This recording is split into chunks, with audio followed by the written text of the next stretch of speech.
Welcome back to episode 45 of The Educator's Pulse, everyone. I am your host, Sochiata, and I have to tell you, today's episode feels particularly special to me. We are sitting in our sun-drenched studio today, and the energy is just right for a deep, heartfelt conversation about the very soul of our schools, teaching strategies for diverse classrooms. Thank you for having me, Sochiata. It is an absolute honor. When I walked into the studio today and saw the title on the monitor, I felt a little flutter in my chest. This isn't just a professional topic for me.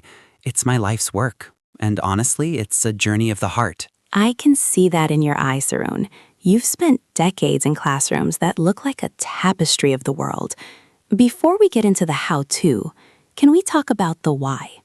Why does it still feel so urgent, so vital to talk about diversity in 2024? Because, Sochiata, every child who walks through that door carries a world inside them.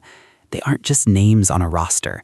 They are stories, languages, traumas, and incredible triumphs. If we teach as if they are all the same, we aren't just failing to teach, we are failing to see them.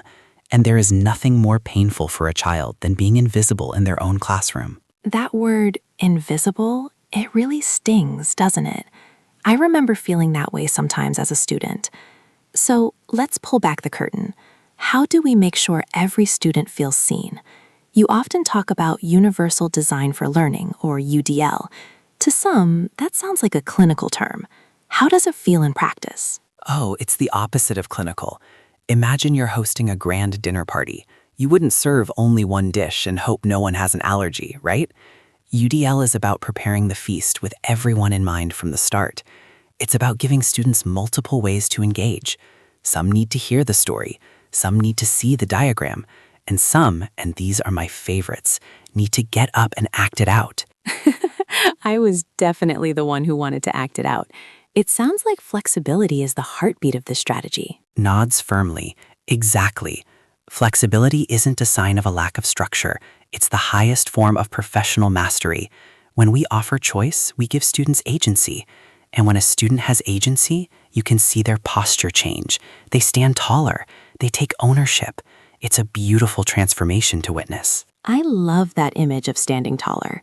But what about the cultural side? We live in such a beautifully mixed society.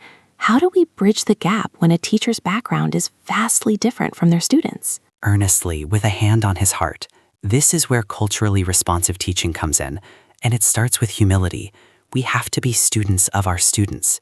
I remember a young boy from a refugee background who wouldn't speak for months. I realized I was trying to force him into my world instead of visiting his. When I finally brought in music from his home region, Sochiata, the way his eyes lit up, it was like a light bulb in a dark room. That is so powerful. You didn't just teach him, you met him where he was. It's about building that bridge, even if we have to build it one brick at a time, right? Softly, exactly, one brick at a time.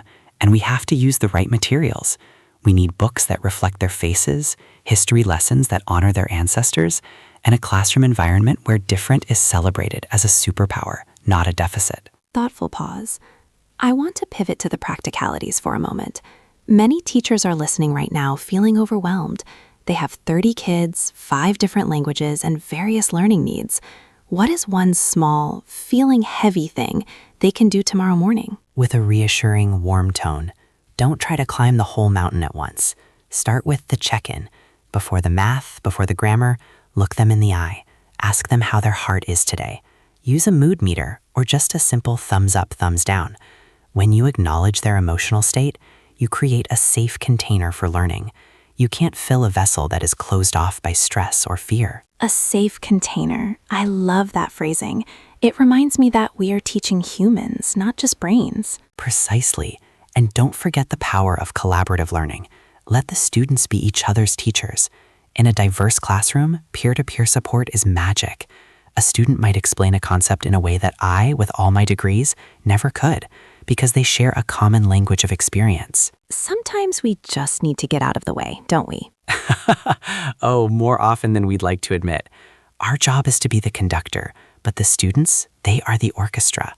Our goal is to make sure the violin and the drum are heard equally well. With a sense of finality and warmth, Saroon, our time is almost up, but I feel like we've just scratched the surface of this beautiful topic. Your passion is contagious. Any final words for the educators out there who are struggling to find their footing in a diverse classroom? Speaking directly into the mic with deep sincerity, to every teacher listening, you are doing the most important work on the planet. Don't be afraid of the complexity. Diversity isn't a problem to be solved. It's a gift to be opened. Stay curious, stay humble, and above all, keep loving your students for exactly who they are. They will remember how you made them feel long after they forget the lessons. With a voice full of gratitude. What a perfect note to end on. Saroon, thank you for sharing your heart with us today. And to our listeners, thank you for tuning in. Remember, your classroom is a garden. Tend to it with care and watch the world bloom. We'll see you next week on the Educator's Pulse. Kindly, goodbye everyone, and keep shining. Excitedly. And don't forget to check our show notes for the UDL checklist Saroon mentioned. Stay inspired.